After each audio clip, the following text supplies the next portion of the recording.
এক মাদ্রাসায় এরকম খাদেম ছিল, তো খাদেমের সাথে বাচ্চারা খুব দুষ্টামি করত, ডাকতো গরু, পড়ার সময় গরু ডাকতো।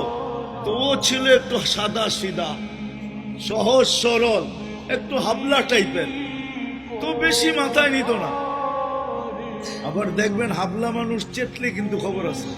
একদিন বৃষ্টি হইতেছিল প্রচন্ড, এর দায়িত্ব ছিল ছেলেদেরকে খানা পরিবেশন করা। তো খানার সময় গেছে, খানা নিয়ে আসে না, তো ছেলেরা চিৎকার দিতেছে গরু কই গেল। একটু পরে দেখতেছে খানা নিয়ে আসতেছে, তো সবাই চিৎকার দিয়ে বলতেছে ওই গরু এত দেরি করলি কেন। বাস সরল সহজ তো লেগে গেছে মাথায়। মোতামিম সাহেবের কাছে যা বলতেছে চাকরি করব না। কেন?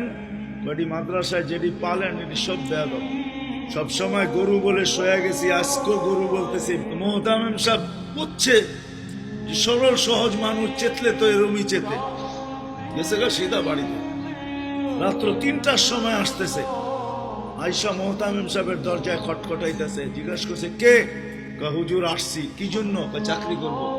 তুমি দিনের বেলা চলে গেলে চাকরি করবে না? এতদিন চাকরি করতেছিলাম শুই না, এখন চাকরি করব দেখা। বলছে এটা আবার কি দেখা চাকরি করবে মানে? আমি স্বপ্নে দেখতেছিলাম কিয়ামত হয়ে গেছে, আমি পুলসিরাতের পাশে যে দাঁড়ায় আছি, পুলসিরাত চুলের মতো চিকন, তলোয়ারের মতো ধার। ভয় পাইতেছিলাম এটার উপরে পা রাখবো তো রাখবো কি করে। একটু পরে চিৎকার শুনলাম, তো দেখলাম মাদ্রাসার ছেলেগুলা সবগুলা হই হুল্লার করতে করতে আসতেছে। ওরা পুলসিরাতের পা দিতে দেরি, এটা সুপার হাইওয়ে হয়ে যেতে দেরি হয় নাই। সবগুলা উঠা পার হইতেছে, একটা পিছন থেকে আমাকে দেখা ফেলছে আর চিৎকার দিয়া বলছে ওই তোরা যাস কই? আমগো গরুটা তো দাঁড়ায় আছে, ওরে নিয়ে যাবি না? বলে সবগুলা পিছে ফিরে আসছে আর আমাকে উঠায়া কেউ হাতে কেউ পায়ে ধরা সব কাঁধে করে নিয়ে পার করে দিছে। ঘুমের থেকে জায়গা গেছি, এই জন্য চোখে দেখা আমি এখন চাকরি করব।